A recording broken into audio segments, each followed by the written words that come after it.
আসসালামু আলাইকুম বন্ধুরা, আশা করি আপনারা সকলেই ভালো আছেন। বন্ধুরা, আজ আমি আপনাদেরকে বলবো এমন একজন ভিক্ষুকের কথা, যে ভিক্ষুক একসময় বাদশা হয়ে যায়। কিভাবে সেই ভিক্ষুক এক রাজ্যের বাদশা হলো তা জানতে হলে অবশ্যই সম্পূর্ণ ভিডিওটি শেষ পর্যন্ত দেখার অনুরোধ রইল। বন্ধুরা, বহুকাল আগে এক শহরে একজন ভিক্ষুক বাস করত এবং ওই শহরে একজন আল্লাহওয়ালা বুজুর্গ বাস করত। একদিন ওই ভিক্ষুক আল্লাহওয়ালা বুজুর্গের কাছে যায় ভিক্ষা করার জন্য, এবং সে ভিক্ষা করতে করতে বলতে থাকে, আল্লাহর নামে আমাকে কিছু দান করুন, আপনি একসময় একজন বড় বাদশাহ হবেন। তখন ওই আল্লাহওয়ালা বুজুর্গ ভিক্ষুকের উদ্দেশ্যে বলতে থাকে, তুমি কি একজন বড় বাদশাহ হতে চাও, যার কারণে তুমি আমাকে বাদশাহ হওয়ার কথা বললে এবং বাদশাহ হওয়ার জন্য দোয়া করলে? তখন সে ভিক্ষুক জবাব দেয় যে, আমি কি করে বাদশাহ হব, আমার কাছে বাদশাহ হওয়ার মতো অর্থ বা যোগ্যতা নেই। তখন আল্লাহওয়ালা বুজুর্গ বলতে থাকে, তুমি একদিন অনেক বড় বাদশাহ হবে, আমার কথা মিলিয়ে নাও। এখন তোমার কাছে কত টাকা আছে? তখন সে বলতে থাকে, আমার কাছে মাত্র 2 দিনার আছে। তখন আল্লাহওয়ালা ব্যক্তিটি বলতে থাকে যে, ঠিক আছে, যাও 2 দিনার নিয়ে কিছু রুটি কিনে আনো, এবং ওই যে দূরে কিছু বাচ্চা দেখতে পাচ্ছ, তাদেরকে গিয়ে সেই রুটিগুলো দাও। ভিক্ষুক আল্লাহওয়ালা বুজুর্গের কথা মতো কিছু রুটি কিনে আনে এবং সেই অভুক্ত বাচ্চাদের রুটিগুলো খেতে দেয়। বাচ্চারা রুটি খেয়ে বেশ খুশি হয়। এরপর সে পুনরায় আল্লাহওয়ালা বুজুর্গের কাছে ফিরে আসে। তখন আল্লাহওয়ালা বুজুর্গ তাকে বলতে থাকে, তুমি আমার সাথে আজ থেকে 20 দিন পর দেখা করবে। এরপর 20 দিন কেটে যায়। ওই ভিক্ষুক ব্যক্তিটি আল্লাহওয়ালা বুজুর্গের সাথে দেখা করার জন্য ওই শহরে আবার আসে এবং তার বাড়ি খুঁজতে থাকে। অবশেষে আল্লাহওয়ালা বুজুর্গের বাড়ি সে খুঁজে পায়। এরপর সে আল্লাহওয়ালা বুজুর্গ ব্যক্তিটির সাথে দেখা করে এবং বলে যে, আপনি বলেছেন আপনার সাথে 20 দিন পর দেখা করতে, তাই আমি আপনার সাথে দেখা করতে এসেছি এবং আপনার কাছে একটি বিষয় পরামর্শ গ্রহণ করতে এসেছি। সে বলতে থাকে যে, আমি যখন এখান থেকে ফিরে যাই তখন জঙ্গলের মধ্যে একটি ব্যাগ খুঁজে পাই, যে ব্যাগের মধ্যে অনেক অর্থ ছিল, যেটি আমি আমার কাছে রেখে দিয়েছি।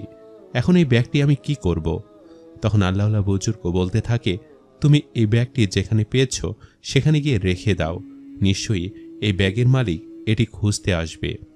এরপর আল্লাহওয়ালা বুজুর্গ ব্যক্তির কথা মতো ওই ভিক্ষুক ব্যক্তিকে সে জঙ্গলে নিয়ে যায় এবং সেখানে নিয়ে ব্যাগের আসল মালিকের অপেক্ষা করতে থাকে।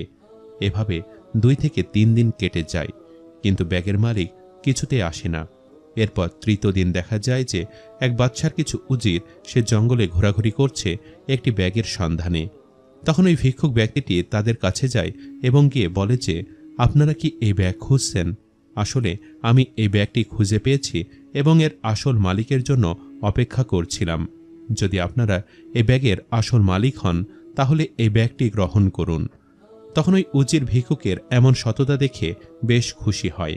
তাদের মধ্য থেকে একজন বড় প্রধান উজির ওই ভিক্ষুককে বলে যে, তোমার সততা দেখে আমি খুশি হয়েছি, তুমি কি আমাদের বাদশার দরবারে কাজ করতে চাও? তখন ভিক্ষুক বলল যে, বেশ, তাহলে আমি আপনাদের সাথে আপনাদের বাদশার দরবারে যেতে চাই এবং কাজ করতে চাই, এবং আমি কাজ করতে চাই। এরপর সে উজিরের সাথে বাদশার দরবারে যায় এবং এক উজির বাদশাকে এই ভিক্ষুকের সততা সম্পর্কে সকল কিছু খুলে বলে। বাদশা খুশি হয়ে এসে ভিক্ষুককে তার উজিরের পদ দেয়। একদিন বাদশা তার দরবারে বসেছিল, তার আশেপাশে তার উজিরাও ছিল। তখন একজন প্রজা এসে সে বাদশাকে প্রশ্ন করে যে, হুজুর, আমার একটি প্রশ্ন আছে, আপনি আমার প্রশ্নের উত্তর দিবেন আশা করি। তখন সেই প্রজা বলতে থাকে যে, কোন জিনিসটি খেয়ে ফেললে জীবনে লাভবান হওয়া যায়? প্রজার এমন অদ্ভুত প্রশ্ন শুনে বাদশা থমকে যায়। সে কিছুই বলতে পারে না এবং সেখানে উপস্থিত যারা ছিলেন তারা কেউই এই প্রশ্নের উত্তর সঠিকভাবে দিতে পারে না। তখন সেই ভিক্ষুক ওই প্রজাকে বলতে থাকে যে, আমি আপনার প্রশ্নের উত্তর দিচ্ছি। কোনো ব্যক্তি যদি তার রাগকে খেয়ে ফেলে তাহলে সে জীবনে লাভবান হতে পারবে। প্রজা তার উত্তর পেয়ে যায় এবং সেখান থেকে প্রজা চলে যায়।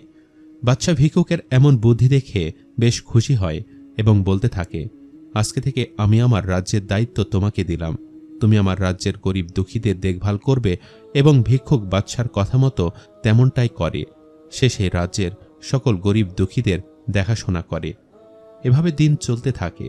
একটা সময় ওই রাজ্যের বাদশা খুব অসুস্থ হয়ে যায় এবং তার কোনো সন্তানও ছিল না যে তার রাজ্যের দায়ভার গ্রহণ করবে। এরপর সেই বাদশা সিদ্ধান্ত নিল যে তার উজিরদের মধ্য থেকে সে কাউকে বাদশাহ হিসেবে নির্বাচিত করে যাবে। এরপর সে একদিন তার সভায় যায় এবং সকলের উদ্দেশ্যে বলতে থাকে, আমি হয়তো বেশি দিন আর বাঁচব না, কিন্তু এ রাজ্যের দায়িত্ব তোমাদের মধ্য থেকে একজনকে নিতে হবে। তাই আমি একটি প্রশ্ন করব, যে আমার প্রশ্নের সঠিক উত্তর দিতে পারবে সে আমার মৃত্যুর পরে এই রাজ্যের বাদশাহ হবে। তখন বাদশাহ বলতে থাকে, আমার প্রশ্নটি হলো, মানুষের শরীরের কোন অঙ্গটি দ্বারা সবথেকে বেশি গুনাহ হয়? তখন কেউ কেউ বলে হাত, কেউ কেউ বলে পা, কিন্তু কেউই সঠিক উত্তর দিতে পারে না। তখন ওই ভিক্ষুক বলতে থাকে, হুজুর, আমি বলতে পারবো, মানুষের শরীরের মধ্যে একমাত্র মানুষের জীব দ্বারা মানুষের অধিক গুনাহ হয়। বাদশা তার সঠিক উত্তর পেয়ে যায় এবং সে বলে রাখে যে আমি যখন মৃত্যুবরণ করব, আমার মৃত্যুর পর যেন এই ভিক্ষুককে এই রাজ্যের বাদশা বানানো হয়। এরপর ঠিক তেমনটাই হলো। বাদশার মৃত্যুর পরে ওই ভিক্ষুকই বাদশা হলো এবং সে খুব সততার সাথে রাজ্যটি পরিচালনা করল। এরপর ওই ভিক্ষুকের আল্লাহওয়ালা বুজুর্গের কথা মনে পড়ে গেল এবং সে আল্লাহওয়ালা বুজুর্গ ব্যক্তিটিকে খুঁজে বের করল এবং বলল যে, আপনার জন্যই আমি আজকে বাদশা হয়েছি। একদিন আপনি বলেছেন আমি বাদশা হব, এবার আপনি আমার প্রাসাদে দয়া করে থেকে যান। তখন আল্লাহওয়ালা বুজুর্গ বলতে থাকে, তুমি আসলে খুব নেক এবং সৎবান লোক ছিলে, যার কারণে তুমি আজকে বাদশা হয়েছ। আর সেদিন তুমি তোমার টাকা দিয়ে ওই বাচ্চাদের যে রুটি খাইয়েছিলে এবং তারা যে দোয়া করেছিল, তার জন্য তুমি আজকে বাদশা হয়েছ। এবার আমি চললাম।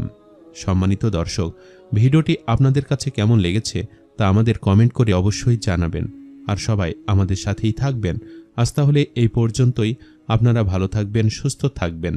আল্লাহ হাফেজ।